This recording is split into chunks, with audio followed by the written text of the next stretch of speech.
ya, hey ya, hey ya, hey yo.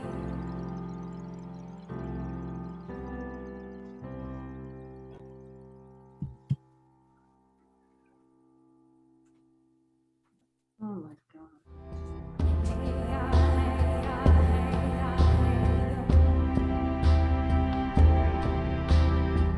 All my relations all around. Hey ya, hey ya, hey ya, hey yo. All my relations all around. Hey ya, hey ya, hey ya, hey yo. All my relations all around. Hey ya, hey ya, hey ya, hey yo. All my relations all around. Hey ya, hey ya, hey ya, hey yo.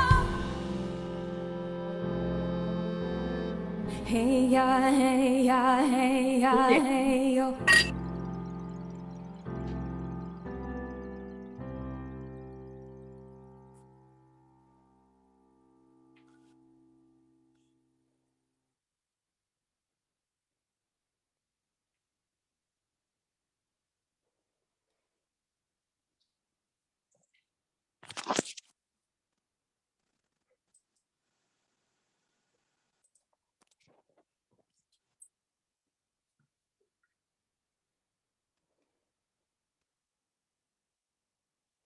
Good evening, everyone, and welcome to our Durham Indigenous Voices program. Miigwech for joining us tonight.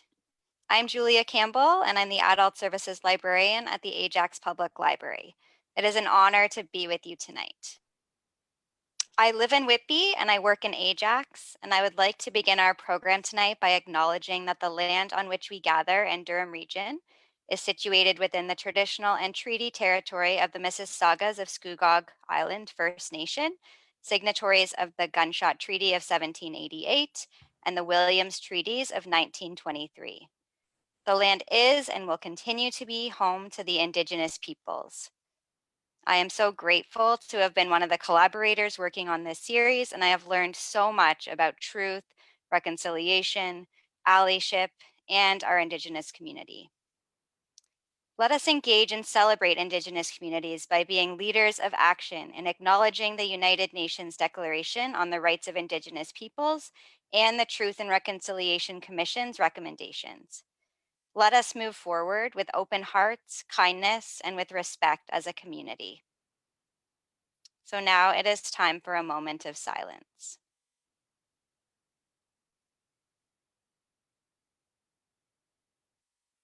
Honoring and reflecting upon the over 6,500 children who have been discovered and the children who are left to be discovered.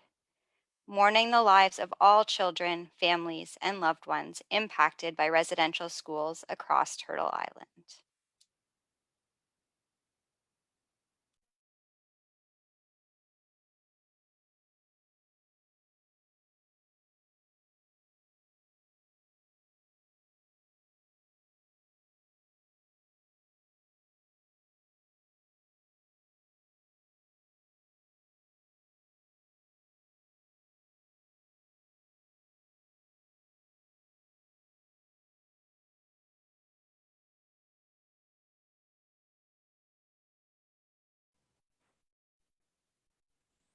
Bonjour. My name is Sherry Caviosi, and I'm with the Whitby Public Library. I'd like to thank you and welcome everyone here this evening. This is our relationship building and review session. We've had a lot of unanswered questions over the last 4 panel discussions that we've had, and we'd like to be able to answer those questions with you this evening. But first, what does it mean to be anti-racist, and what is anti-Indigenous racism? Anti-racism means to actively identify and to oppose racism, to challenge racist ideas, policies, behavior, and beliefs. It's about taking actions and it's about taking steps. We had people from education, we had health people, we have had leaders, We have had justice and governance. And then in our last session, we saw our youth and our adults who are, reclaiming their indigeneity and their success. In education, what does it mean to be anti-racist? We're talking about curriculum. We're talking about communications in family services. It's about respecting the differences in families, learning about the culture, and understanding the different family dynamics. In policing, it's about respect, trust, and truth. Removing stereotypes, and also recognizing forced assimilation practices that have been in place in Canada since the birth of Canada. We have to avoid tokenism. And I ask you tonight, what do you believe about Indigenous people? Have we had a chance to break those myths about Indigenous people? And why do you have those beliefs, and why do you carry those beliefs? What assumptions prevail in your understanding, and what biases have you harbored? It's about challenging who you are, what you think, about self-reflection on your own beliefs, and to address and recognize discrimination, whether it's in your services that you offer, your hiring practices, your training, and even in the spaces and surroundings that you have. It's about doing the work and providing the space equally. I am going to start off by introducing some of our panelists, our collaborators this evening. These have been our partners since March. This has been a wonderful group of people from the libraries, from the college and university, from Durham Region. It's going to be really hard not having these meetings with everybody as we go on. We've spent a lot of time talking and discussing, and then the discovery of the 215 bodies in Kamloops really tossed a wrench into our planning sessions, and we had to reconsider and rethink how we were going to bring this to you. But first, let me introduce you to Julie. You've heard her speak, and she's a wonderful lady from Durham College. She is part of Sasquatch Indigenous Student Association, and I'm going to put it over to Julie. So hi, it's my pleasure to be part of this collaboration.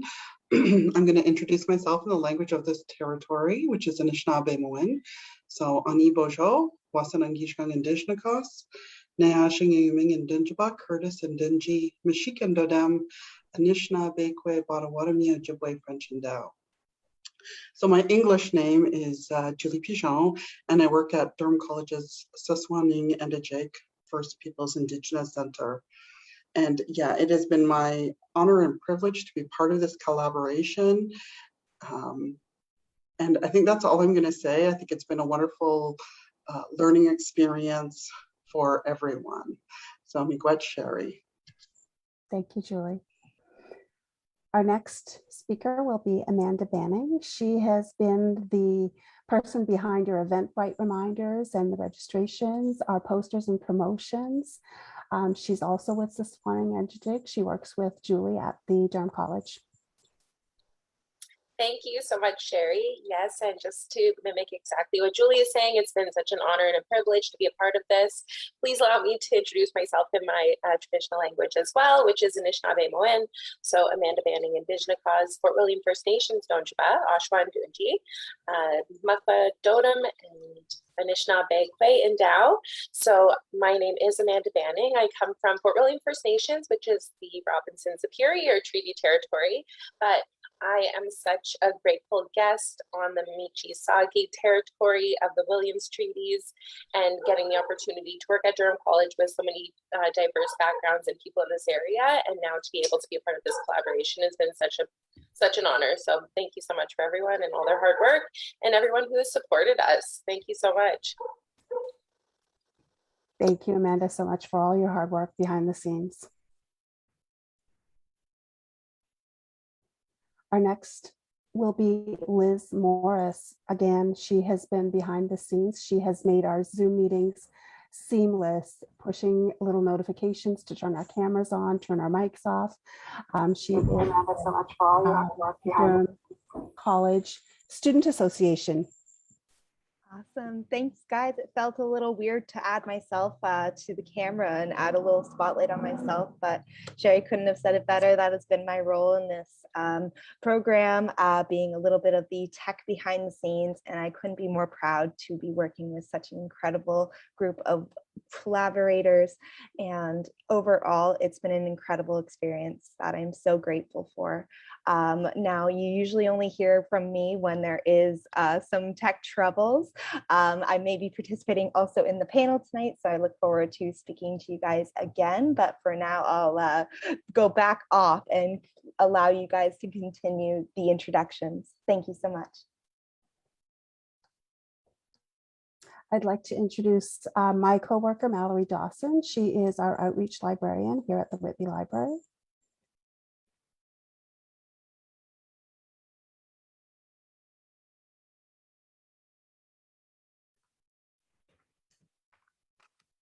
Thank you, Sherry. Sorry, everybody. Hi, thank you, Sherry. I'm really glad to be a part of this as well. Just want to reiterate what everybody else has been saying. It's been a really great group to work with. Lots of learning has been happening, so I'm excited to have this debrief session with everyone and to just continue the conversation. And I hope that we can do this again next year. I keep saying that, and I'm sure it'll happen too. Thanks, Mallory. Our next guest, our next person is Jill Thompson, and she is with Ontario Tech, the, let's see here, I wrote it down, the Indigenous Education and Culture Office. Miigwech, Sherry. So I'm going to introduce myself in the language as well. Anin Bojo, Jill Indigenica, Skugog Minising Danjwa, Anishinaabe Kwe. It's actually Indigenous Education and Cultural Services at Ontario Tech University that I am the Indigenous Cultural Advisor. And like everyone else has been saying, this has been an incredible experience. It's been a lot of work, but also a lot of fun and a lot of building of really great relationships. So I'm so happy to be a part of this series and happy to be here with you tonight. Thanks to everybody that's tuning in. Miigwech. Thank you, Jill. Next from the Clarington Public Library is our Samantha Lee.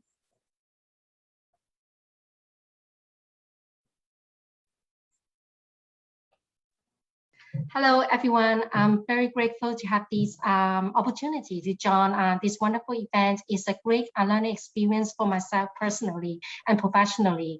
I would love to continue to learn from every one of you and the collaborators here.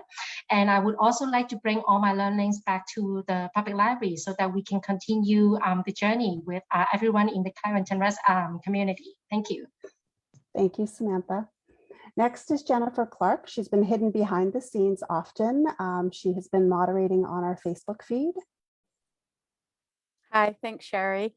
Yes, as you said, I do behind the scenes stuff with Facebook and helping out with resource links. Not used to being on camera, so pardon my nerves, but it has been an amazing experience working with this group of women, strong women that I have found inspiration in and a lot of learning, and the openness and the vulnerability and the sharing that has happened in these sessions is something that I will take with me the rest of my life and back to the library as well, of course. So thank you very much.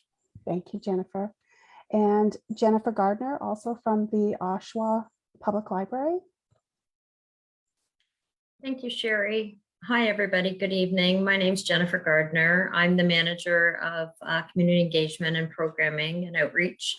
It has been a privilege and an honor. I am just so grateful for the opportunity to work with such fabulous collaborators, and I really look forward to future collaborations as we address important topics such as anti-racism, anti-Indigenous racism.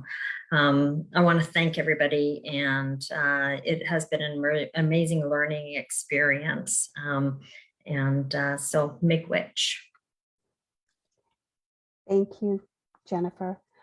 And last, although we have had other collaborators, I'm not sure who else is in tonight. We have had Allison Hector from Durham Region's Inclusion and Diversity Office.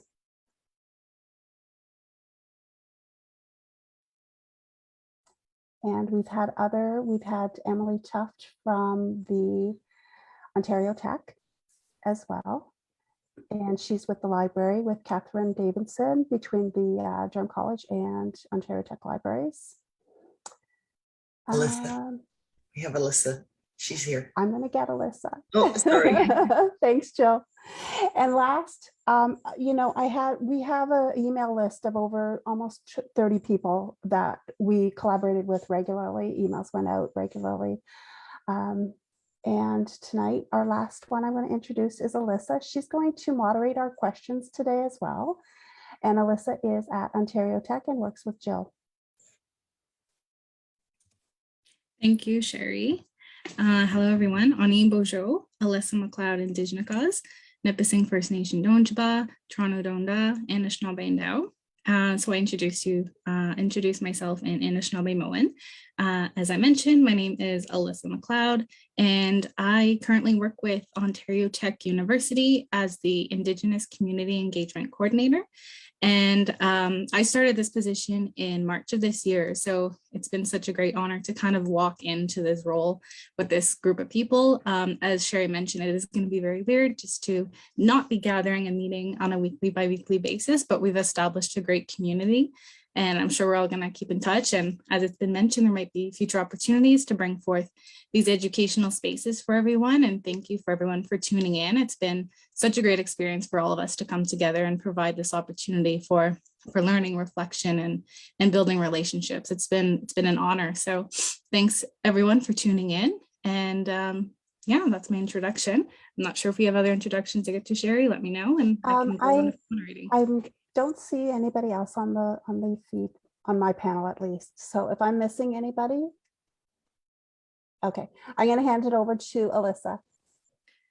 Awesome, thank you. All right, so as Sherry mentioned, this evening is to come together in relationship and review to, one, get to the questions we weren't able to in the previous sessions, as we were receiving a lot of questions from audience. So that was a great amount of engagement from the audience. So we wanted to take that opportunity to get to those questions that did come through, and we want to honor everyone's comments and reflections that they also provided. So we thought it'd be great to come together and have all the collaborators speak to the questions that were raised at other sessions that we did not have the time to get to. So we do have the collaborators that will be speaking on the panel this evening, and they will be addressing those questions. So that's where most of these questions will be coming from, but there is also the opportunity for folks tuning in live tonight to also provide questions if you had any that weren't answered, or if you want to bring any to the collaborators that are joining in tonight. Feel free to use the chat section, and we can have a time later in the evening to address the questions that you might have. But for the time being, we're going to start with the questions that we have pooled from other sessions. So we're going to start off easy. This question speaks to Durham Region particularly, since it is about Durham Indigenous Voices. The first question we have is, how many First Nations, Indigenous, and Métis people live in the Durham region, and how many are in the cities and or towns here, if we have that statistic? So I'm going to jump in on that one. I don't have exact numbers, But for Durham Region itself, I have been told, and maybe Julie could correct me if I'm wrong, I've been told anywhere from 15 to 20,000 Indigenous people in the Durham Region. I don't have a breakdown of how many in Oshawa, how many in Ajax, how many, but I do believe we have a high Métis population in Oshawa itself. But I also know that all of the areas of Durham Region have Indigenous people. And, I'm just throwing this in as well that some of us might not necessarily look like people would expect Indigenous people to look. So you never know, right? You never know when you're teaching a class, how many Indigenous kids you have in your class just by looking at them. So that's really important to keep in mind as well, that we don't all look like the stereotypical Indigenous person that's out there. And I just wanted to add that in. If anybody had anything more to add? Yes. Yeah, I'll just add too that when it comes to collecting statistics, due to the process of colonization and ongoing issues, there are many Indigenous people who are Indigenous but don't feel like they can self-identify. So given the fact that the Durham region has been identified as having a high Indigenous population, there's even more people who are Indigenous who have not self-identified. So just keep that in mind. And again, as Jill has pointed out, we're everywhere and we look like a whole mix of people. And just to always keep that in the back of your head, that our experiences as Indigenous folks within the Durham region has been difficult. Yeah, that's a great point, Julie. I was going to speak to that as well, about how not everyone self-identifies, and there are various reasons to that, right? And a lot of it does stem to colonization. So thanks for raising that point. And when it comes to urban context as well, it's always hard to kind of hone in on those statistics, as we have a variety of folks coming in from across Turtle Island. Yes, Julie. I was also going to say too that recently, I think Sherry had brought this up, that recent statistics reveal that over 87% of Indigenous folks live off reserve today. So that's important to keep in mind as well, because often people think that Indigenous people live on reserve or that there's a higher population, when in actual fact, there are many more that live off reserve. Yeah, just to add to that, I'm from the Mississaugas of Scugog Island First Nation, which I shared in my opening, but 2/3 of our population lives off reserve. We are a very tiny First Nation, so we only have 1/3 of our population on reserve. And we are the only First Nation in Durham Region. So it might give you a better idea. Thank you for your feedback and comments, Jill and Julie. Does anyone else want to speak to that as well before I move on? Okay, so just some general questions on Indigenous governance and self-governance, since we're on that topic a bit. So would we be able to just go and explain a bit of an overview and what Chief and Council looks like and what that entails, and maybe to paint a picture for folks what that might look like in terms or in comparison to local government, and if there's representation in legislative or Senate assembly. I'd be happy to talk about that a little bit, and feel free, anyone else can add. But the band council model was something that has been imposed on Indigenous communities. It is not reflective of our traditional governance models. And in order for our communities to survive, we had to participate in this governing structure, which was set up to make our communities unstable because of how essentially because how they're run. So it is elected officials that are only there for a certain period of time. It causes a lot of tensions within communities. And that is not to say that people today who are in a position as a chief or one of the counselors in their communities, they are heartfelt, you know, doing what they deem best for their communities. However, it's a system that has been created to ensure that Indigenous communities fail. It is chronically underfunded, and when it comes to how the minimal amount of funds that are released, they have to be accounted for. They cannot be streamed into other areas that may require it. It is extremely micromanaged. And that being said, I think there was possibly a question around, do chief and counselors get remunerated? And yes, there is complete transparency, so you can find out what is happening on any First Nation, because hey, they want to make sure that funds are not being utilized in the way that they could. That being said, from the lowest end of what chiefs will receive is a $0 salary, which I don't think has happened anywhere across any other, you know, municipality or other elected official in Canada. And some, depending on size and economics, you know, they can generate a larger income. However, 88% of chiefs earn less than $100,000 a year, and most around the $65,000 mark, I believe is what it is. So nobody's getting rich there. And Sherry? I just wanted to add a comment. I worked on the electoral office as the electoral office officer for quite a few years when I was working at the First Nation Library.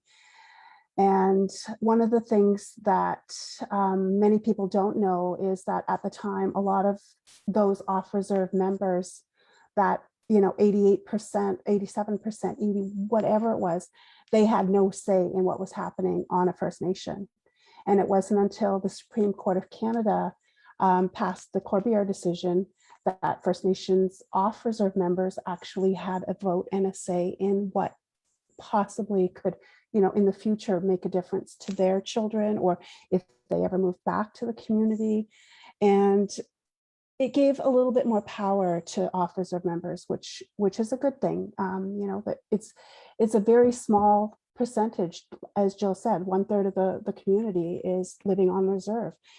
And at one point, that Bend Council got to make all the decisions for the land, the community, and a lot of off-reserve people had fought that. And I think that's really important to know that we do have a say in our governance. There are votes that we can take part in.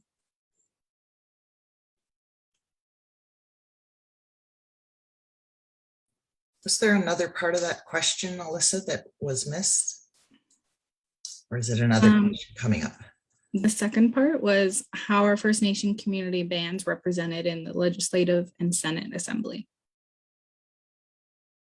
That was the second part of it. Quick answer, they're not. They're not.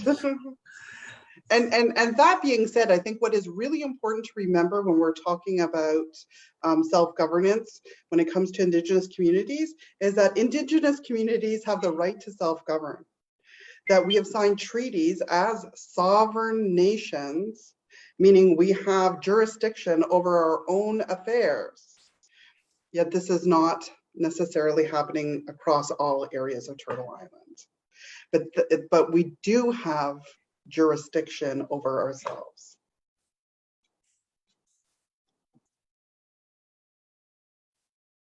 Yeah, and it goes back to the inherent rights of First Nation peoples before contact. So yeah, thank you, Julie, for that, because that actually does address a lot of questions we did get around that, around the self-governance piece. There was quite a few feedback, comments and questions around that. So thank you for your comments, everyone. One more piece on this before we shift gears. what is everyone hoping to happen or see in the future with the Indian Act?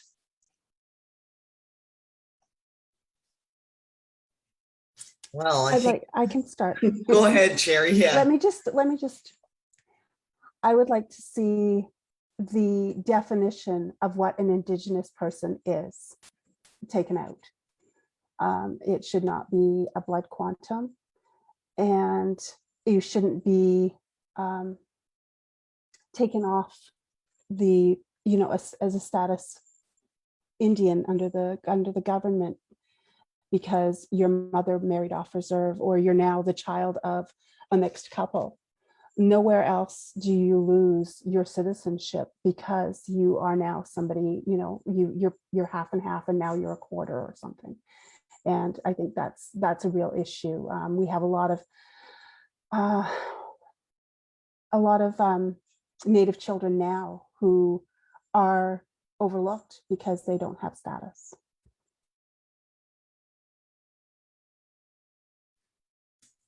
So I was going to say that, I'm sure that most of us on the panel here tonight would agree that it's the most racist piece of legislation out there that has ever existed. And I would love to see many, many amendments made to the Indian Act. I hesitate to say that I would like to see it abolished completely, because then that would mean it leaves Indigenous people with no rights whatsoever. It would mean that we're all equal, and I don't believe that we should be, because we were the first people of this land, and I think we should have, if anything, we should have more rights than non-Indigenous people. But obviously that hasn't happened. But yeah, there's a lot of things in the Indian Act that people, I highly recommend the book, 21 Things You May Not Have Known, or what is it called? 21 Things You May Not Know About the Indian Act. You'll be shocked at some of the things that are in the Indian Act. There's, there's still BS in that act about Indigenous people gathering in one spot, like 2 or more Indigenous people is considered like a mob or something, and you can be arrested. These things aren't necessarily enforced anymore, but they're in there still. And things talking about liquor, the accessibility to liquor, and pool halls, and all these ridiculous things that are antiquated, that never should have been in there in the first place, but they're still there, which is ridiculous. But they're, the whole status, non-status issue, we could talk about that all night long. And Sherry's right, it's created so many problems for our communities. It's divided our communities. I grew up non-status till I was, when did I get my status? 24 or 25. So, I didn't really feel like I was part of my community, even though I grew up there for, a good chunk of my childhood anyway. And, my children didn't get their status until they were in their 20s.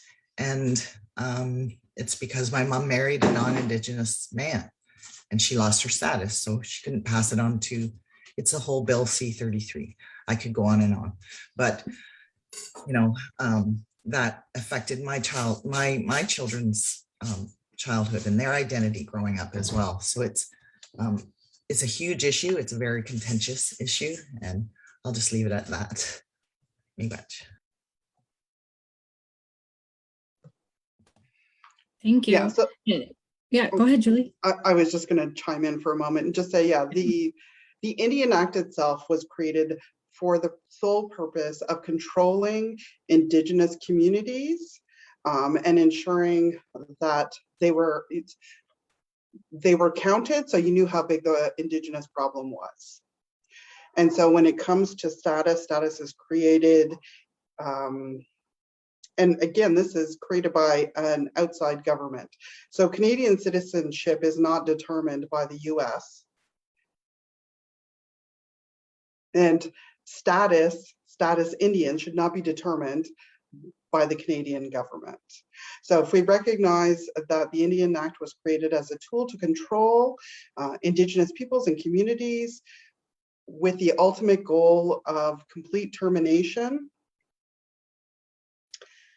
and if we want to renew relationships with Indigenous communities, it's looking at it from a rights base rather than a control form. Like the term Indian Act, well, we're not really Indians. That's because some guy got mixed up and thought he landed in India. So even that terminology is just absolutely ridiculous from the get-go. So we have to sort of tease out what happens. And we can't, like as Jill had mentioned, we can't eliminate the whole thing because our rights as Indigenous folks is also contained within the Constitution and within the recognition of the Indian Act. It does need a lot of rehaul, and it does need to be more rights-based rather than a form of control, and speak to our sovereignty as Indigenous nations across Turtle Island, because really that's what our relationship as Indigenous people or as sovereign nation. So I do not consider myself a Canadian citizen. I am a citizen of my First Nation, and that was determined at the time of Canada's Constitution. That's it. And again, I think this topic could be like, we could talk about this for all night. And this is where everyone gets to do their more research. More research, yes, and continue the learning and independent learning, definitely, Julie. Thank you for your comments, everyone. Alrighty, so like I mentioned, we're going to shift gears now. So moving on to another question we received throughout the series. Can someone speak to the risk of Indigenous fatigue as folks might begin to lose attention or interest in current events, or even as current events are no longer circulating in the media? We had this quick discussion before the event started about this, and Jennifer Gardner's gonna join in and make some comments as well. But it is actually a real thing, Indigenous fatigue, or I don't know what you want to call it, or I'm experiencing it myself right now, just being an Indigenous person, but also working in an Indigenous center at the institution that I work at. So it's definitely very emotional most times to deal with things that you keep hearing over and over again in the news. But right now, it's all died down and it's gone quiet about the, rediscovered children. So, that's something that needs to be kept alive, and we actually need to rely on our allies too to help us with that, because we can't, we can't be expected to do all the work. And reconciliation is really about building good relationships between non-Indigenous people and Indigenous people. So we are all responsible for keeping things like this, top of mind. Whether we work in an Indigenous center or an Indigenous organization or not, it doesn't matter where you work, you need to be talking about this. And, things have died down in the news. You still see the odd thing on Facebook, but not nearly as much.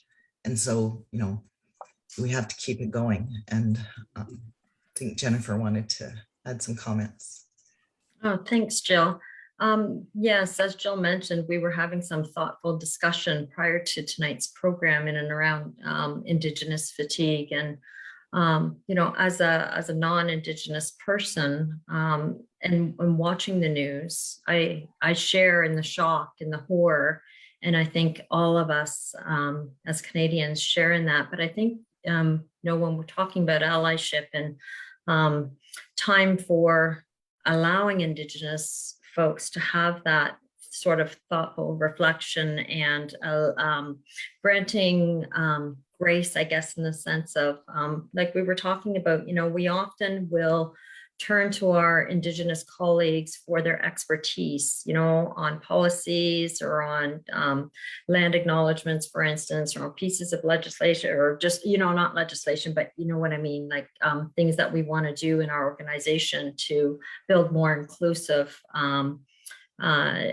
spaces and, you know, programs and services. And I think that as a non-Indigenous person, sometimes I think it's good for us to pause and maybe reflect on what emotions our Indigenous colleagues may be processing as we're watching the news. And, you know, as they're, you know,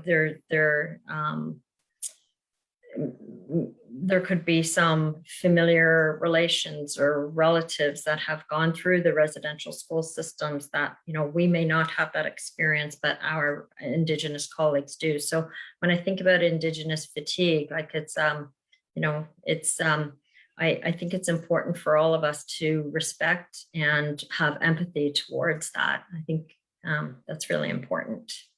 I don't know if that made sense, but and I think, Julie, did you unmuted your mic? Did you want to add in or? No? Okay. Anyone else would like to add in to that? No? Okay, thank you. Thank you, Jennifer and Jill.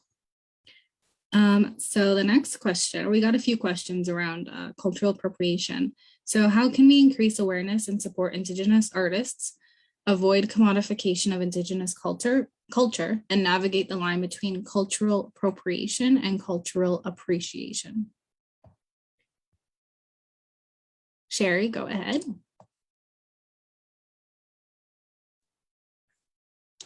So first, let's define what cultural appropriation is. Cultural appropriation is when a dominant culture uses the arts, designs, traditions, stories to make money and benefit without benefiting the non-dominant culture. It reinforces the imbalances of power between the two groups and is rooted in colonialism and the oppression of Indigenous people in this particular instance. Historically, it represented the artwork, garments, trinkets, and ceremonial items that were taken and then exhibited in museums around the world. Examples in recent history of cultural appropriation are the sale of dream catchers, of course, by non-Indigenous people. And this recent and absolutely horrific stolen orange shirts. It's just, they're everywhere. They've been mass produced for mass consumption, and it's a theft of the idea of the Orange Shirt Day, which is the story of Phyllis Webstad. And I had some comments. Let me just go down here. Since the first discovery in late May, my Facebook feed has just bloomed with Orange Shirt Day ads. And looking into each of these distributors and businesses, a lot of them are solidified at one location in Texas, and they are coming in from offshore. So it's really important to find out who you are buying from, if they are Indigenous, and where the money is going, because this Orange Shirt Day and the fundraising was meant to go to the Indian residential school survivors. And this isn't going this way. When I first started seeing them, I personally reported them, and Facebook, being unaware, I guess, at the time, did nothing and just said, oh, we didn't see a violation. There's nothing wrong with this ad. And so I actually wrote to headquarters, to corporate Facebook, and said, you know, this is what's going on. This is what we're seeing. You know, this is an Indigenous, it's not copyrighted per se, but it is an Indigenous action. And we have these people profiting from this tragedy. And then I started getting feedback, better feedback, saying that, this ad was taken down or this comment was taken down. And more people were also doing the same thing. You would see angry faces in these ads. So I think it's really important to identify that the cultural appropriation, that anti-racism, and then to take the actions. Whether you're Indigenous like myself or you're non-Indigenous, it's important to do those steps. So let's go back up.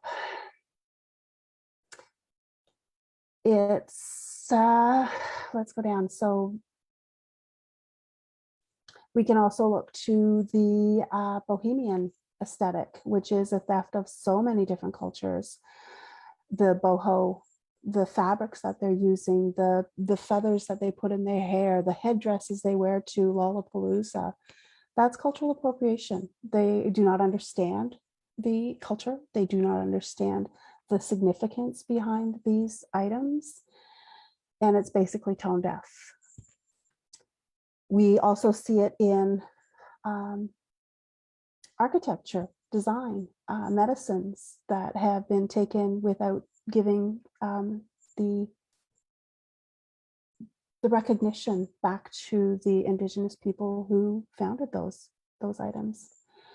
One of the good things that I am seeing and we are seeing is, of course, logos and the whooping football players, with the masks and the faces and the paint. And it's really good that more people are, or more teams are taking the steps to take those logos out and are, warriors and braves and off of their names.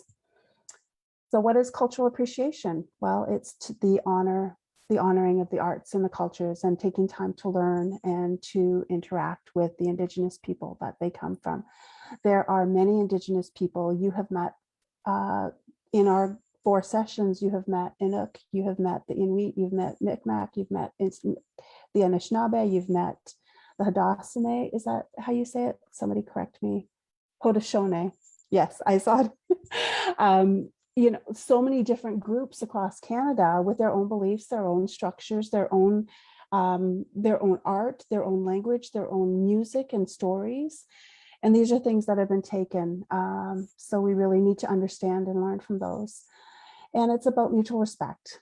The key is, of course, consent, and giving recognition and benefit back to the people that you're taking from. It's all about us and our histories together. And that's my answer. So when you are purchasing something, it should be with understanding. It should be from an Indigenous artisan or business. You should really verify that fact if you are buying something from somebody.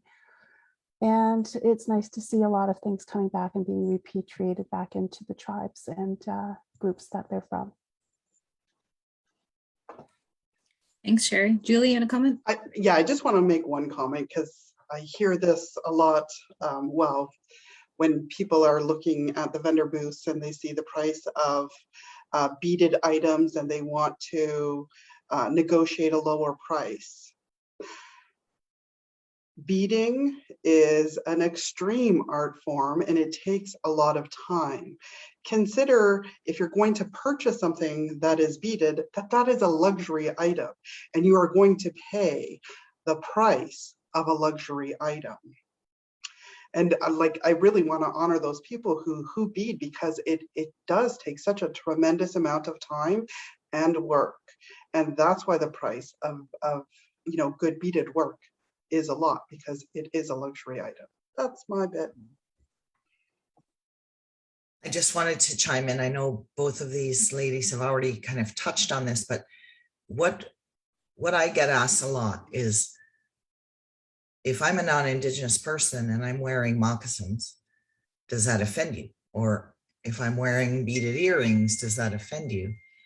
And my answer is always no, as long as you purchase them from an Indigenous person and you give that person credit every time somebody comments on what you're wearing, where you bought it, who made it, the work that was involved in making those items.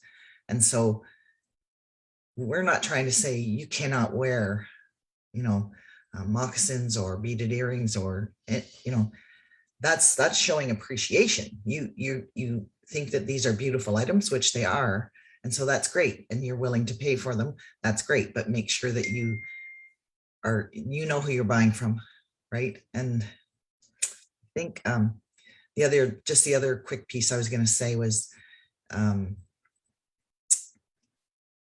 Sherry already talked about this too, is oh my gosh, I'm having a brain freeze. I just had it, and it was about, never mind, go on. Amanda, do you want to chime in? Or even Julia or Jennifer, if you want to make a comment. I think everyone's pretty much summed it all up. I couldn't agree more. As long as you're coming at this in a respectful way, it's hard to be offended. But when you are being, when you're appropriating our cultures and not allowing us to live in this way, yet you will go and live in this way, it's really taking from us as people. And so, yeah, I think just to move respectfully and to move with good thoughts and intentions in mind is always a great way to approach any situation. It's nice to see representation. So seeing mascots and stuff look like a crazy Indian and saying that's what we look like and how we act is not a great representation. So it's okay to represent, and I'd love to see more of Indigenous art and cultures across many campuses and libraries across Canada. But as long as it's done respectfully and to show more of a diversity of our people, because they're actually very, very talented. So share what in a respectful way. Thank you. It just sort of came back to me what I was going to say earlier, and that when someone is I don't know, somewhere, and they learn a teaching, an Indigenous teaching, and they share that teaching without giving where the teaching came from and giving the person credit who taught them the teaching, that's appropriation too.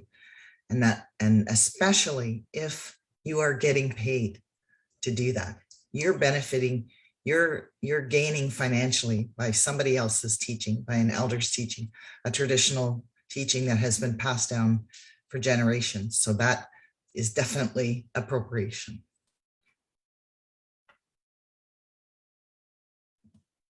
Yeah, and to echo that piece, something that I've been told throughout my academic journey is that when we're working with the community and we learn something from community, that credit is so much, it's due, right? As if we're crediting other authors, we need to also credit where that knowledge comes from and recognize even the territory it comes from, because there's different knowledge that exists within each territory.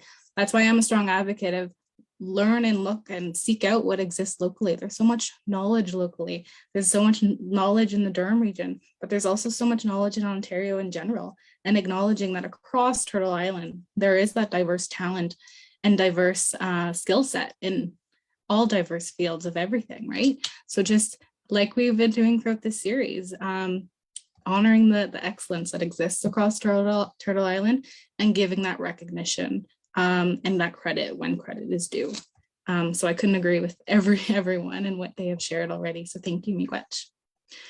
All righty. So moving on, let's go and jump into a question about seeking consultation from community and what happens if we don't. So how do you feel about a settler city being named after Indigenous peoples without acknowledgement or without consultation?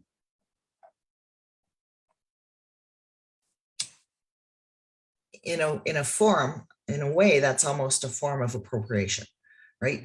So if you're not consulting the Indigenous community, where is this coming from? A non-Indigenous person cannot come up with an Indigenous name and name that place that name. It's not theirs to name for one thing, but it's not their, it's all part of Indigenous culture to receive names, and it's done in a very respectful way, and cultural protocols are followed. You don't just come up with a name just because you like the sound of it or something. So it's a big no-no to do something like that. That's my comments. And I would just like to add, there's so many places in Ontario within this region that have Anishinaabe names or that are derived from Anishinaabe-Moin. And I would just, recommend to all the people that are here this evening just to do a little bit more research and find out those names. So I think I'm just interpreting that question was revolving around the city of Mississauga. I don't know, but like even Oshawa is the name of the place in Anishinaabe-Moin. And so, yeah, just want people to consider how many places that you visit frequently are actually the names pre-contact. Or variations of the name. Or yes, or and modified. Or bastardizations. Yeah, right. But many of the places, many places are. And so, and I think that's one thing that has been lost in history, is that we are not tying back the fact that this is Indigenous land, and we know it's Indigenous land because of the names of so many places are pre-contact. So Oshawa has always been Oshawa. And it's not the only Oshawa.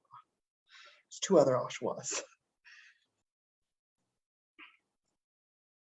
And so just, yeah, stretch your bird cage, especially when you're driving through Canada, and just wonder, was that the original name? Or has it, changed? Whitby is not, that's an import. But just, it's a fun game that I like to do with my children when we're driving new places. As you're driving through towns, just wonder. Doesn't mean I have all the answers, neither will you. But this is, again, another opportunity to do a little self-guided research and information gathering. And it really will open up your thought process. And again, this understanding that you are on Indigenous land, wherever you are in Canada. And in many places, you can tell that by the actual name of the place.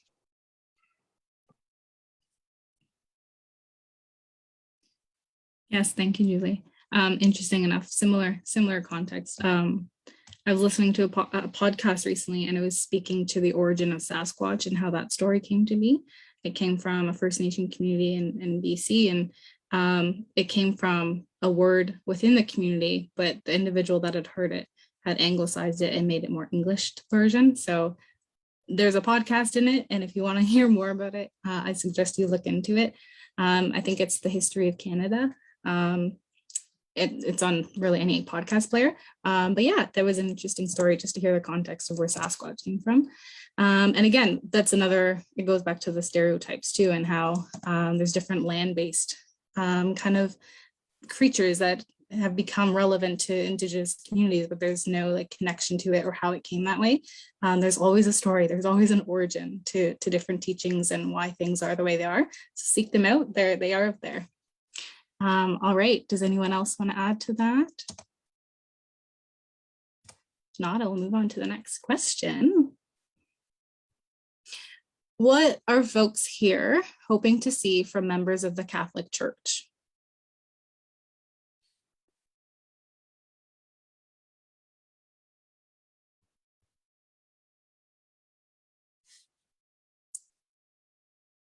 Oh, silence. Anyone want to take it? I will start, but I encourage other people to also take this on.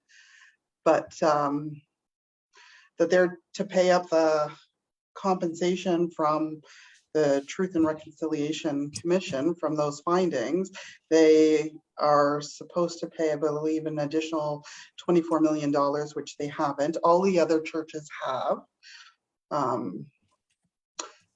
Formal apology, I think, would go a long way to many people who have been affected negatively by the Catholic Church. I'm going to leave it there, and I'm going to see if any other members of our panel will. Yeah, I did see Julia unmute. Julia, did you want to speak to that? Yeah, I was just going to say the formal apology piece is really important, and that's something that we haven't seen yet. So I think that is something that definitely needs to happen, and that they need to hear from more people, that we're waiting for that apology.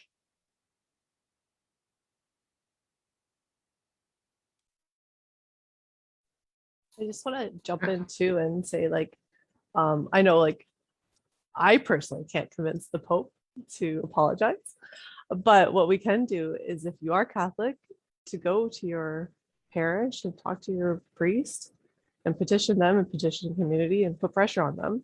If this is important to you, it should be important to them.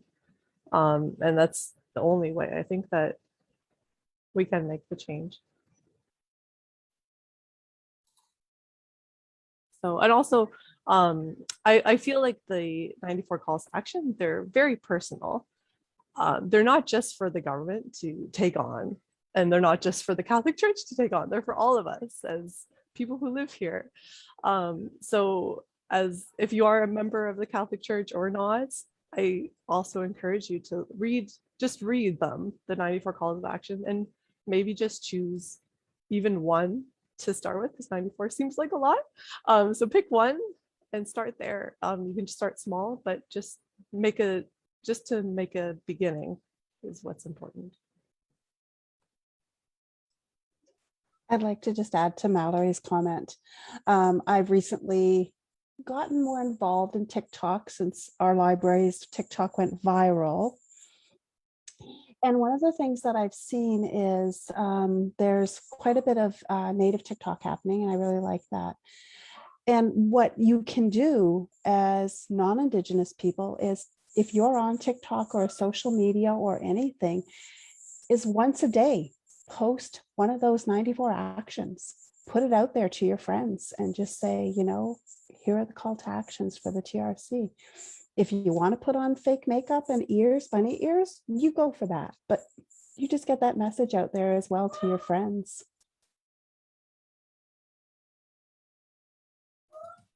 Yes, many learning opportunities on social media, especially TikTok. Indigenous TikTok is out there.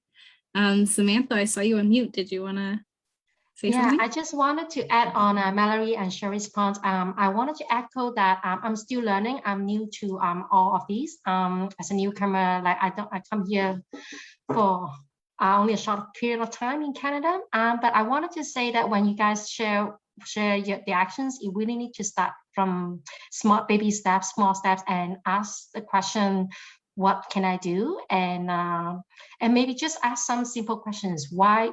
If you're Catholic, you can go back to your church and say, why don't we apologize? Or why do we not apologize? Just asking questions, right? So it just spark the conversations and let everyone learn more about it. Yeah, for sure. And starting simple in the means of even reflecting. Self-reflection can go a long way in terms of acknowledging the territory you're living on. What information do I know? Do I not know? What knowledge do I need to seek out? There's no harm in admitting that you don't know everything, because we're all human, we're all on learning journeys, and we have all of our lives to learn, and it's a never-ending learning journey. So there's no shame in admitting that you don't know everything. That's what we're here, is to learn from each other. And I'm gonna quote Dorothy Taylor, and be kind to one another.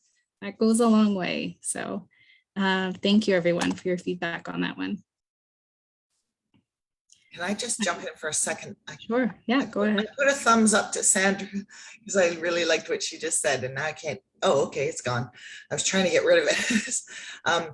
So I just want to say I think somebody mentioned something along this line just a minute ago, but all of us here are, you know, we can't speak on behalf of all Indigenous people, right? We all have, like, I'm sure Julie disagrees with some of the things that I think, and I might disagree with some of the things that she thinks, and so on, right? just because we're Indigenous doesn't mean we all agree on the same issues and that we have the same personal views. So these are our personal views. We are not speaking on behalf of our communities or our, the entire Indigenous population, or, even the entire panel. So just wanted to point that out. Yes, great disclosure, Jill. Thank you for that. I meant to do that in the beginning, so thank you for bringing that up. All righty, so we're almost through all the preset questions, but I'm just going to keep trekking through them here. Next one, we didn't get to this one, team, so this one's a new one. How does a resource extraction and mining endanger our traditional food? Sorry, endanger our food security for traditional foods?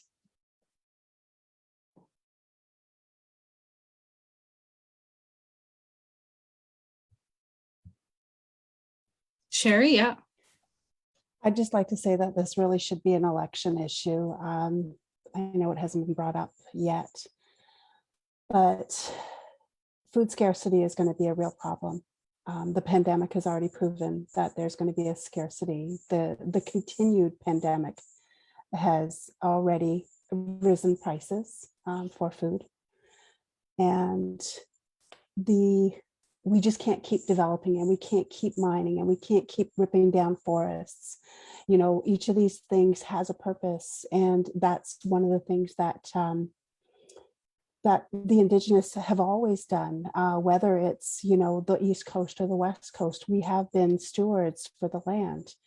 And it's important that, we maintain that stewardship, and we make sure that there's not, that all the trees that, stop the rain from washing away all of the topsoils. There's just so many things that we have to worry about when we talk about resource mining. When we talk about Alberta with they wanted to rip the top of a mountain open, what are you doing? Like, it comes back to consumerism, and it comes back to us, right? Because we demand this. We demand these resources. We demand a new house. We demand a new phone. We demand a new car. The obsolescence is built into our products these days. Apple puts out a new phone every year. Our fridges, I saw a meme recently, and it's like a 1950s fridge that's still kicking, but that 2010 fridge is already gone, and you need something new. And, we allow this, and this is stuff that, we have to bring back to corporates. We have to bring back to the government, and we have to just keep on top of that. There's just, we're not going to have anything to eat, and what's the saying? We can't drink and eat money. We need water. That's been a big thing. The water walkers who have tried to make that impression on Canadians. My cousins were part of the water walk originally in around the Great Lakes. And one of my cousins, Mary Ann, has again started more water walk information and that knowledge that we need, right? We can't survive on this planet without food and without water, especially without water. We can live 3 days without good water, like without water, without drinking. We can live a few weeks without food. It's really just important that we take care of these things.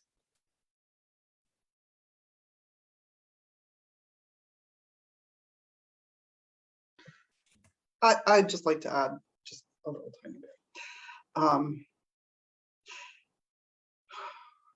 The creation of Canada was founded on greed and getting more resource extraction from the very start.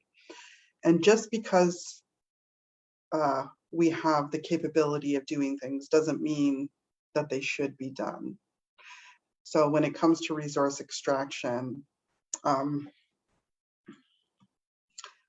it causes environmental harm that we may not experience today, but where Indigenous worldview of making sure that the decisions that we make today, like keeping in mind how that's going to impact the next 7 generations, that's really what we should be implementing when it comes to resource extraction and taking down forests. Like in Southern Ontario, this is some of the best fertile ground for planting and harvesting food, and yet the priority is in putting highways in. It's a little bit of crazy to me. And as individuals, because oftentimes we don't think that we have any individual power when it comes to this, but we all make decisions every single day on what it is we're going to purchase, if we're going to purchase it, how much we're going to purchase. And as consumers, you speak with your dollars. So make sure you're spending in ethically as you can, keeping in mind that these resources are not just for ourselves, but for people that we're never going to meet, but who are our future descendants. And we have to think about, what kind of ancestor do you want to be? So recognizing that we do have ultimate power over what's going to happen to our great, great, great, great grandchildren, be a good ancestor.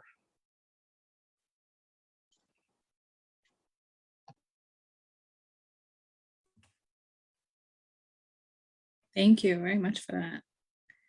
Yeah, and there's been on frontline defenders working on this, right? From land defenders, water protectors, language defenders as well. We had a session on this, right? So it's even about listening to what they're sharing and how they're encouraging community members to stand up with them to protect the land, the water for everyone's future, everyone's benefit, not just First Nation communities and for Indigenous folks, for everyone, for everyone's grandchildren, and for everyone's future. So that's super important to acknowledge. Thank you. We will get to one other question. So there was one question that I did skip, and I'm going to get to it. What is the predominant religion among the Indigenous communities?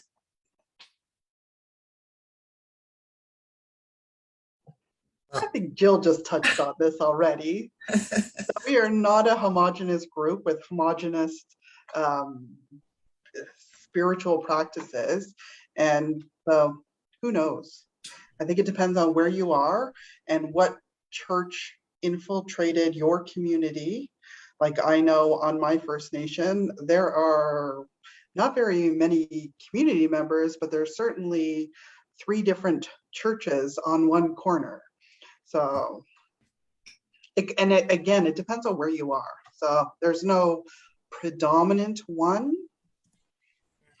And like Julie said, it depends on how impacted the community was by certain religious groups, right? So for residential school survivors, you know, the majority were Catholic.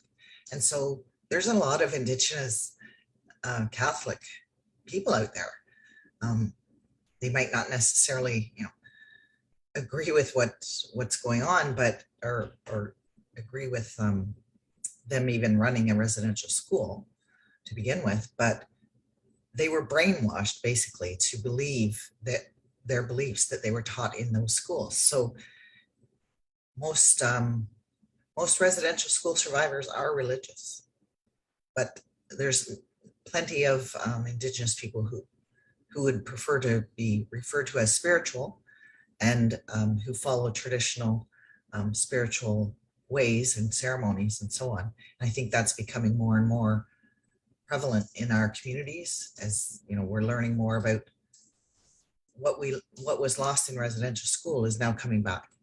So yeah, that was my point I want to make. And I'd just like to add something. You know, this is not a bash against, you know, anybody's spiritual practices or understanding or their relationship to whatever their spiritual practices are. You know, by all means, whatever gives you or makes you feel better at the end of the day, that's great. And for many Indigenous peoples, they've managed to sometimes combine Indigenous spirituality with religion, because fundamentally, I think that the tenets of all religion, if you take away power and greed and money, they're all basically kind of the same, where you want to be a good person, right? It's just the interpretation that happens by people and how those are changed and swayed. So even like my family, not me, but my family, they would all say that they're Catholic. Again, that was highly influential in the community where my mom and her parents had grown up. And the church, the Catholic church that is there, even if you go into it, it is a Catholic church, but it has a lot of Indigenous representation within it, so that it, you know, it welcomes Indigenous people.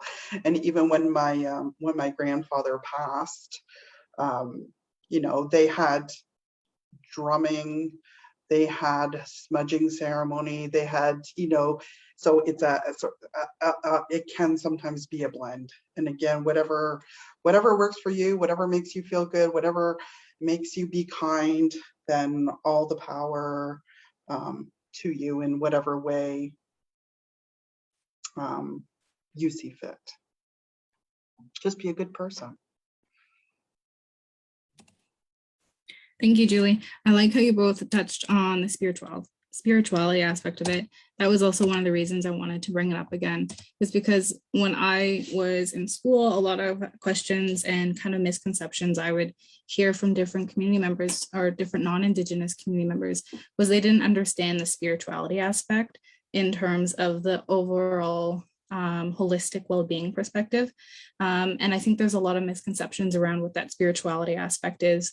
So I'm glad we touched on that, because one piece that I really try to share with folks when they're trying to understand it is it's the relationality piece around how there's sacred relationships between all living spirits and all living beings, and even connection and relationship with our own spirit and what that looks like and how that looks different for everyone as everyone is on their own journey. So I just really wanted to touch on that piece again as well. So thank you, both of you.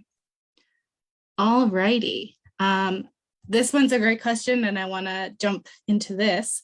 What can we do to effectively embed authentic Indigenous history in our Ontario curriculum? Are there resources available that we should be using to replace the current textbooks in our schools, or what else could we be utilizing in terms of educational material? The floor is open. So I just made a comment in that question before the event started that the DDSB, I don't know if everyone's aware of this or not, but they removed all the Shakespeare from their literacy or English, I guess, program, and replaced it with Indigenous books written by Indigenous authors. So I think that is a fabulous way to start, because, you know, who remembers anything about Shakespeare from high school? And how has it benefited you? But if you read an Indigenous book by an Indigenous author, you're going to learn something, and you're going to learn something worthwhile, and you're going to remember it, and it's going to contribute to reconciliation. So, you know, that's, to me, that's one thing that should be done all across the board in all schools. And what I would add to that is, each area across Turtle Island has its own knowledge set based on the people that are there. And so it's really important to engage with the Indigenous community wherever you are to develop your own curriculum, land-based initiatives. are fabulous, a fabulous way of learning. And I think when it comes to redesigning and looking at curriculum, I get the sense from educators that often they see that as a scary task and they don't want to do it because they think they might do it wrong. And I always encourage people to embrace it and think of it as a wonderful, like amazing opportunity for people to re-engage with learning from an Indigenous perspective. Learning is all about wondering. You know, that wonder that you had as a small child about everything. Some of, you know, those quite like that sense of wonder about the world should be carried out throughout your entire life. And the ability, you know, creating safe spaces is part of that. And then again, you know, back to Alyssa, understanding the relationality of everything, because really that's what it comes down to, is relationships between people and between our environment. And we have been conditioned through Western education to think that the two are separate. But the beauty is that we are not separate, and that it's how our spirits connect with one another and with the natural world. That's where,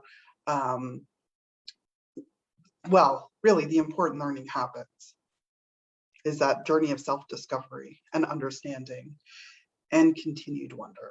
Like, I still wonder how a fax machine works. And many folks, or many places, still use them, actually. Sherry? I'd just like to speak to this just a little bit. Jill said earlier, and this is important, is that a lot of people don't self-identify. So if you're in a classroom, you may have, you know, 3 or 4 children in your classroom that don't self-identify as Indigenous. And having that curriculum in place would be like us in the library having those books in place already, you know, being diverse, being inclusive. And I think that's really important. Our population is only growing, you know. There are arguments over how many Indigenous people lived here on North America or Turtle Island prior to Columbus and you know, this discovery of North America. And numbers as high as 50 million people. And our population was decimated to, you know, a few 100,000, and we're back up over 1 million just in Ontario, I mean, in Canada alone. And we're growing. Our children are, you know, we're having children, they're going to have children, and so on and so forth. And so we look forward to, you know, 7 generations from now. This should be in the schools. This should be in your library. This should be in your community centers. This should be in your health centers. There should be posters, you know, of Indigenous people everywhere. The books, the learnings, the lessons. It just makes the acceptance that much greater. It's so easy to sweep us under the rug when we're not being spoken about, when we're invisible. But to have us in the curriculum and to have us in your library just makes us that much more visible for the non-Indigenous community to see us. Exactly. And thank you for bringing that up, Sherry. Just want to make sure I'm not muted. No, because that was actually one of the questions that we did receive was, and this does come up a lot in my encounters, is educators will face the roadblock of saying, oh, we don't have Indigenous students, so why are we implementing all of this? Or why do we need to incorporate Indigenous knowledge if we are not teaching Indigenous students? It's super important to be teaching Indigenous education because, one, Indigenous education is for all, and the knowledge within it, embedded within it, is valuable for everyone, for every single person living and walking this earth. One other teaching that I've received from various elders is that we are spiritual beings living a physical journey. And that looks different for everyone as well. And again, it goes back to that piece of relationships, hence our theme of today's session, and what that relationality is. So yeah, it's just acknowledging that even though you might not visibly be seeing Indigenous folks that doesn't mean we're not there. And there is many intersectionalities and interlocking identities where may not be visible. So that assumption cannot be made. And we've been speaking a lot about Indigenous presence and what that looks like. I think that's so important that we work towards normalizing Indigenous artists or Indigenous representation in all spaces, not just in a little section in a building or not in an Indigenous space in an institution. It should be normalized across all the building or all spaces, or in city centers and downtown cores. I think I've seen that somewhere in Eastern, Southern Ontario. But working towards creating those inclusive spaces everywhere, not just designated, isolated spaces. And I just want to add one little tiny thing onto that, is that we don't have to show up in our regalia or traditional anything, beaded feathers and leathers in order to be Indigenous.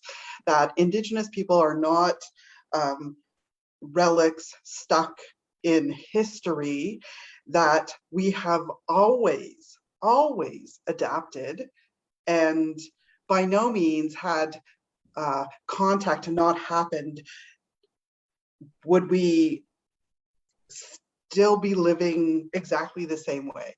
There is always the opportunity for adaptability, and Indigenous people can also be seen and normalized, you know, just wearing regular folk dress too. And, you know, I don't have a horse. I don't ride to work on my horse. Don't live in a TV. And and again, that because sometimes people get caught up in that you're only a real Indian if you ABC. You know, where's your drum? Where's your, you know, your regalia? Where's your headdress? You don't have to have any of those things. You may have those things, you know, that may be part of your bundle, and that's okay too, but you don't have to share that with everybody either. We're allowed to show up as we are. I just wanted to add a little bit as well. So working in a post-secondary institution, you know, a lot of our funding is based on numbers, of course, and a lot of, you know, they want to have you do assessments constantly, and, you know, they want quantitative numbers. But if we started having Indigenous education more in the curriculums, starting in the very early grades, we would have higher numbers of Indigenous people at our institutions. If we see ourselves represented, and if we walk into a place and we feel welcome because of what we see on the walls, and the, you know, even in the hiring practices of these institutions, if we see ourselves working on the front line dealing with students, like, you know, there's so much you could talk about, that the reasons why Indigenous curriculum needs to be in schools. But I just wanted to point that out, that, you know, we have usually every year around only 100 Indigenous students, but I keep saying that's going to change the more we implement Indigenous representation, Indigenous curriculum, Indigenous, you know, the more we implement those things, the higher the numbers are going to go. And that's just the fact. That's all. What about our non-Indigenous panel members? We haven't heard from you in a while. I was gonna say I have two young kids. They're 5 and 7, and they do have Orange Shirt Day at their school, and they have learned about residential schools, which I was happy to see, because when I was growing up and going to school, we never learned about any of that history. But I think as a parent, it's also important to have those conversations with your kids. There's so many incredible picture books, like Sherry mentioned, that you can get from your local library, to share with them and to have those conversations and make sure they're aware of the truth. I think that's very important. Can I say something? Yeah. So when Jill was talking about the numbers in how we get the funding, yes, for sure, numbers is one thing, but when we work in the library, we also know the importance of the outcomes. So it's really not about when I do like programs or other things, I look at the numbers, but I also look at the impact stories. Even if we have one person benefit from something, it is a direct impact to the person that leads to a better outcomes for the person and also for the future of everyone. So yeah, I really like that.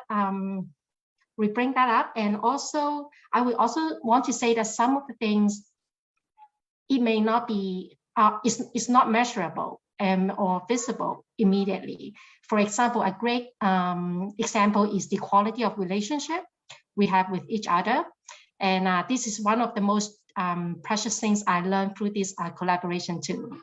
Thank you.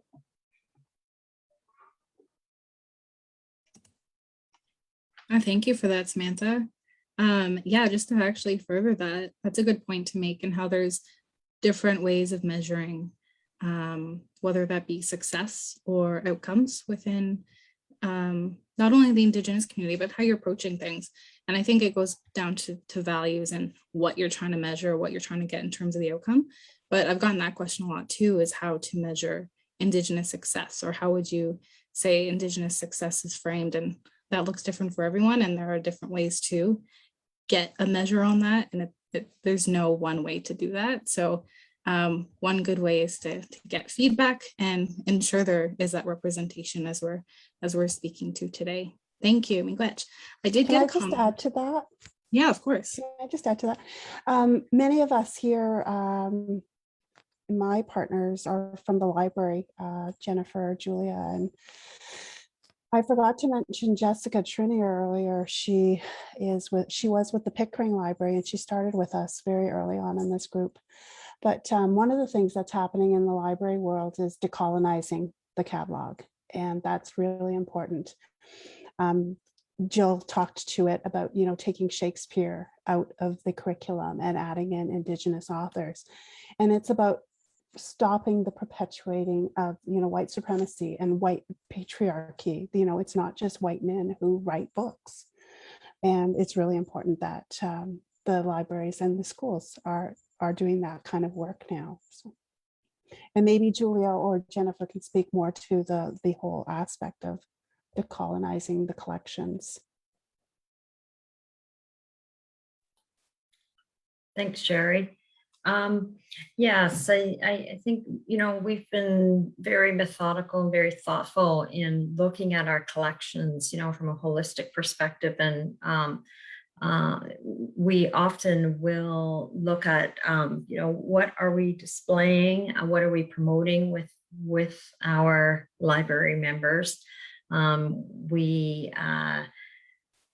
We go through a process of weeding our collections quite often, and looking for material that is, it's no longer like, it could be offensive, or it could be, it's not aligned with the values of Indigenous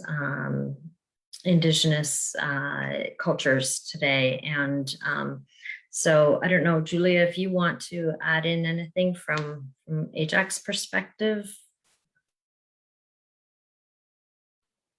I think you said it well. Just being really intentional when we're having book displays.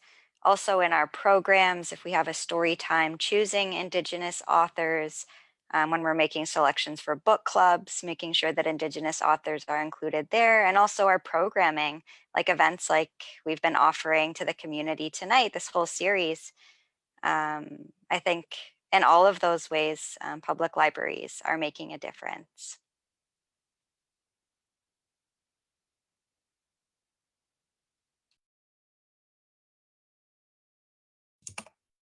Thank you. It's great to hear about the decolonization journey that's taking place in places outside of the educational institution. So thank you.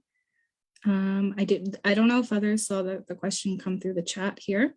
but there was one that did come through from Julie. How do you feel about keeping culture out of the classroom? This would include teachings, imagery, such as the medicine wheel. I did try to reach out to Julie to confirm if she did mean out of the classroom, but it looks like that's what she meant. I haven't heard back yet, but if anyone wants to speak to that one, we did receive one question through the chat.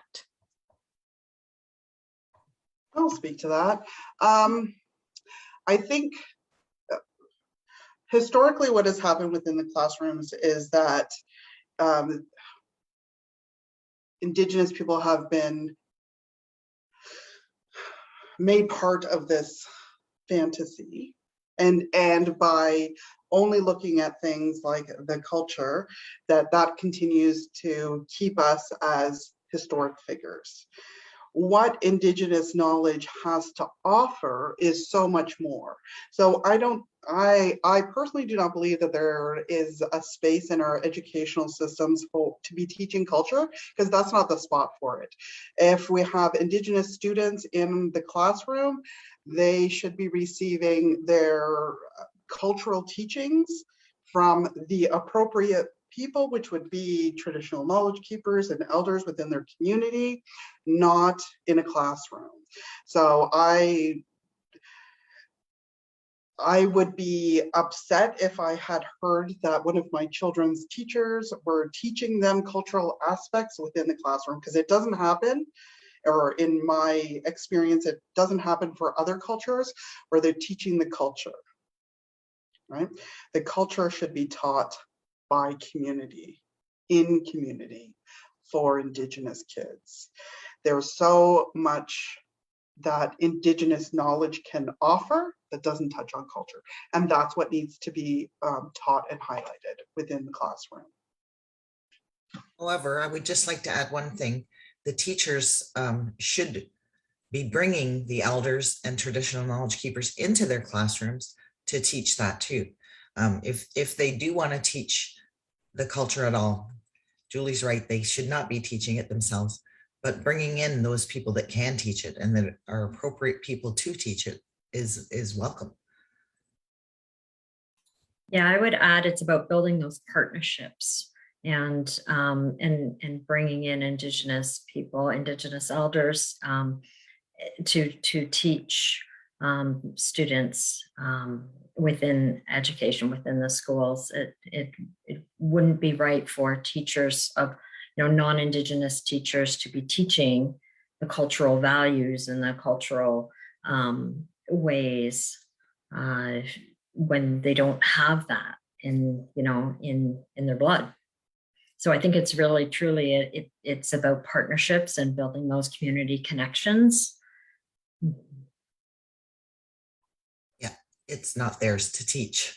And yeah, you're right. They don't have the experiences to be able to teach, but I know that and this is kind of a problem because a lot of teachers are fearful of bringing anything into their classroom as Indigenous because they're afraid they're not the appropriate people to do it, or they're going to teach something that's wrong.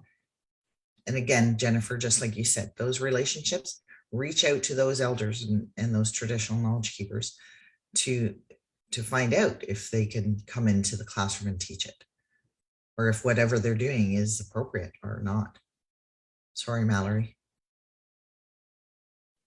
That's okay. I just wanted to add too that I also think that it's very, of course, I think it's very important to ask elders directly to help with the teachings, but I think it's very important to remember to actually compensate them for that and not expect it to be a volunteer service. The knowledge that they have and the work that they've done is valuable, and they should be paid accordingly. And asking for things for free is just another way of colonizing, I think. Yeah, for sure. And this goes out to educators or even parents within the education system. There's also internal school board resources, whether that's the Indigenous education departments. They're great facilitators and able to facilitate connections in community. I know in the Durham District School Board, within my role, I've been able to connect with the Indigenous education departments both at Durham District School Board and Durham Catholic District School Board. And I know both of them work really closely with their guidance teams and with their teachers to support with these kind of relationship building aspects. So there are resources that exist internally within school boards, but also there are, of course, external resources to support with these relationship building processes as well. And just to speak to the question that was raised as well, as we mentioned before, everyone's going to have a different perspective. But one of my peers that I used to work with before, she had her kids that were in what used to be Wandering Spirit School in Toronto. It does have a new name now, and I actually don't know the pronunciation of it, but it is the First Nation School in Toronto, and it's for, I think, students kindergarten to grade 12 now. They've increased their grades, but she had the perspective of that. She thought it wasn't wise. She didn't want her kids to learn the culture in school. She thought that was best done in community. Even though community for them is in Six Nations, she said she'd rather pull them out of First Nations / wandering school and put them in public school, because she figured that wasn't the space for them to be learning that. They wanted it to be a natural learning process. So that was her opinion, and I thought that was wise to share, because there are going to be different opinions on that. So yeah, I just wanted to share that perspective. I don't think we've gotten any other questions come through the chat, but I think before we wrap up, I'm going to ask one more question. I think there was another question in the chat. Oh, was there? Sorry. I thought I saw another one. We have a comment about Ajax Library. I didn't read it, but I think I've seen too that Ajax Library, they are showcasing more Indigenous books, and I actually checked one out recently. Awesome. Oh, it was a comment. And then Julie just added again that Julie just asked because of what was said earlier about the hope to see more Indigenous people on walls and in books.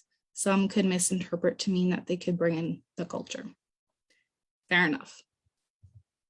Thank you, Julie. Yeah. And I'll just say, like, just even from Durham College's, like our view book, ensuring that we have representation within the things that we put out to community, that there's like Indigenous folks there, and not always the one like highlighting from when we put on events, you know, that they're just regular folk too. Awesome. So yeah, so at all our events, we did get a lot of questions about how allies can support and what can non-Indigenous community members do to support Indigenous rights, even so. So I have one more specific question, moving away from that, but what would you say is the next step for the government to support Indigenous rights and Indigenous resilience? And how do we get governments to change? The floor is open. We don't need any tips on resilience, because we still here. So the government can't do nothing for resilience for Indigenous people.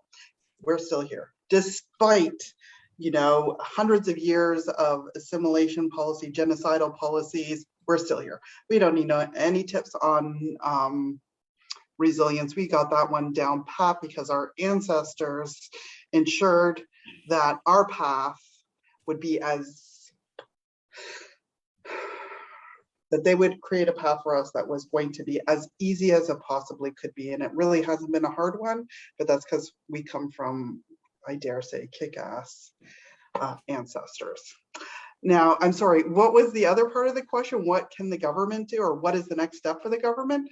In my opinion, it would be to recognize Indigenous communities' inherent rights to self-govern, and also to adequately compensate Indigenous communities for those treaty partnerships.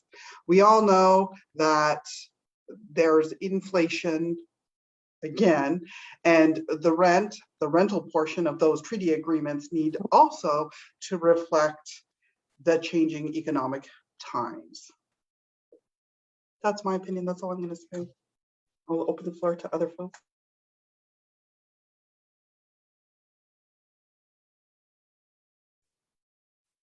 I'll add.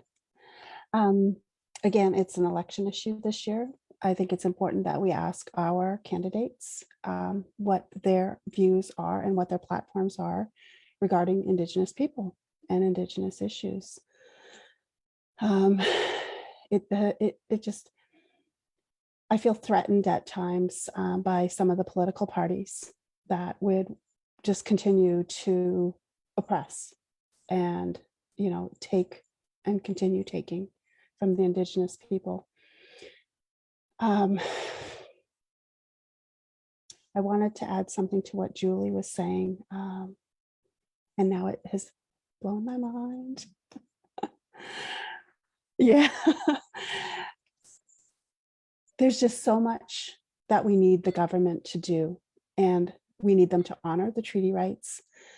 We need to honor the, you know, our sovereignty. We are partners in those original treaties. We are partners. It's not Canada, you know, over top of the Indigenous people. We're supposed to be like this, Indigenous people and Canadians. I was recently reading an article from the Narwhal that said that the Canada has taken over $600 trillion worth of resources from the land. And had we shared that wealth, you know, we wouldn't have to worry about water. We wouldn't have to worry about food security. We wouldn't have to worry about housing and roads and, you know, safe places and communities. And there would be such a difference had this been done right, you know, from the beginning. There's just so many good resources, and I know it's going to come up in a little bit later, but there are documentaries, there are books, there are articles. We have lawyers, we have doctors, we have, you know, people in the government. We're here, but we need that power. We need that shared power to be able to help our people as well.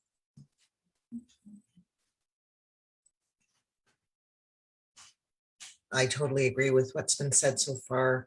And you know, everybody always says the same old thing. It's like a broken record, but write to your MPs, write to your MPPs, like do whatever you can do. You know, if it's a burning issue that you feel needs to be heard, get all your friends to do the same. You know, spread the word, get on social media, talk about it. When Sherry mentioned that she feels threatened by certain candidates, Amanda, you should share that story that you shared the other day with us. It's unbelievable. I don't know, maybe you don't want to. Well, exactly. Like it can be very threatening. And somebody did come to my front step, and I had my orange shirt out front. So when I feel like I'm quite clear with what my intentions are, and that I'm on the side of change and Indigenous rights. And it was a member of the PPC party, and they wanted to talk to me about anti-mask policies. And I just said, like, for me, I'm about public health, but can you tell me what your party plans to do about Indigenous rights and what your platform is speaking to about getting drinkable water? And he basically said that that's not a concern of theirs, that we can worry about ourselves because it's been many years. And when I had asked him to leave, as he was walking away, he said, well, don't go burning down any buildings for this.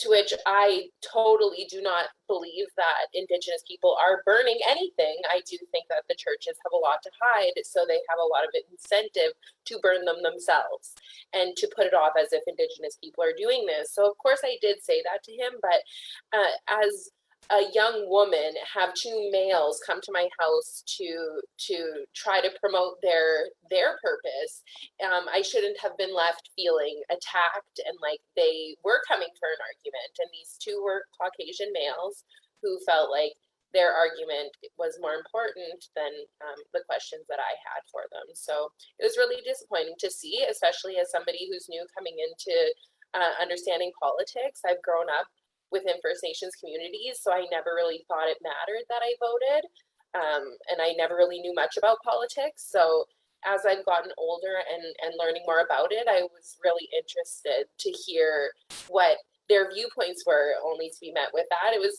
disappointing, to say the least.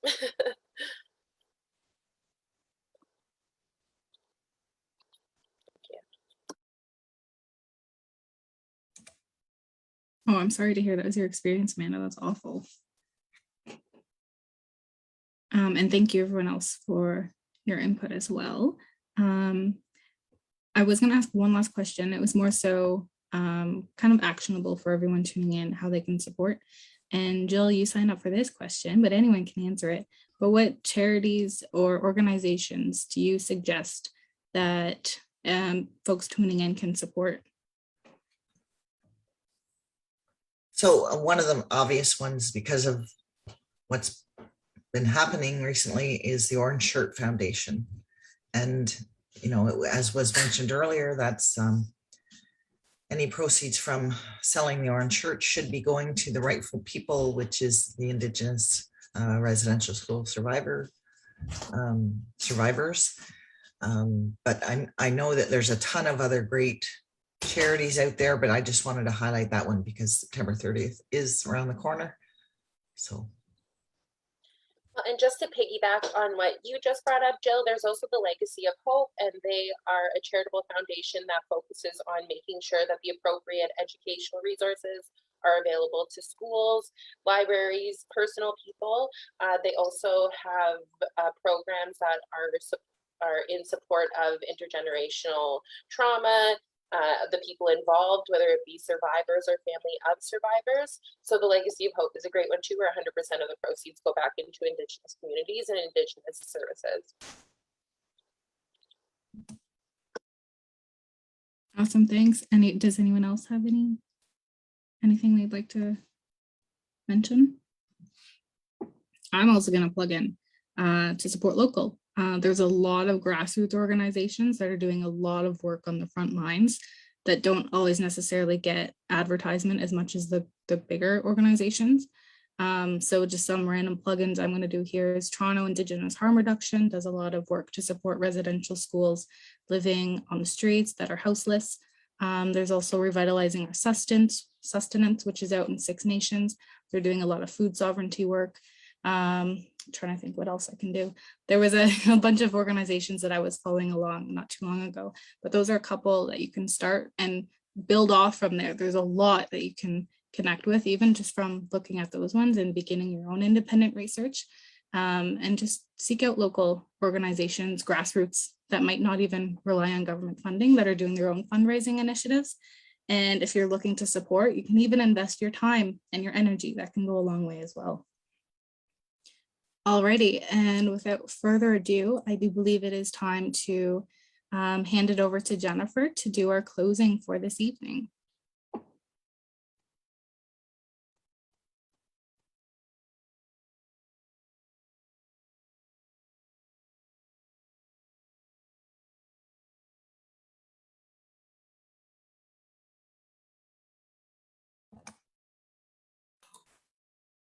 Sorry, everybody. I was having a problem with my microphone. Okay. Sorry. All right. Thank you, Alyssa. So being part of this wonderful collaboration has been an honor and a privilege. It has shown me personally that there are caring and thoughtful people in Durham Region who sincerely want to work towards reconciliation. Our series started as a small idea, a collective desire for non-Indigenous and Indigenous members of our respective organizations to work together on anti-Indigenous racism discussion series, bringing education and awareness of the injustices, discrimination, oppression, marginalization of Indigenous peoples, and to have frank discussions about how we can work collectively to advocate for change within our community, within our governments and our nation. Our goal was to help people understand how to become an ally, build understanding and respect towards Indigenous cultures, and reflect on how non-Indigenous and Indigenous peoples can respectfully build bridges towards reconciling the terrible truths of our past. We hope that you've learned lots and are inspired to learn more about the 94 calls to action and feel empowered to be an ally and an advocate for change. On behalf of our collaborators, I want to thank all of the elders, the presenters, and participants who shared these Thursday summer evenings with us.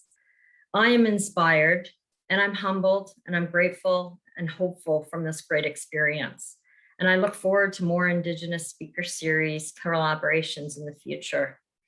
If you would like to provide us with any feedback or suggestions for event ideas, please feel free to reach out to us, to the Durham Libraries, Durham College, Ontario Tech University, any of our collaborators, to share your ideas. So once again, thank you, be kind, miigwech, and good night.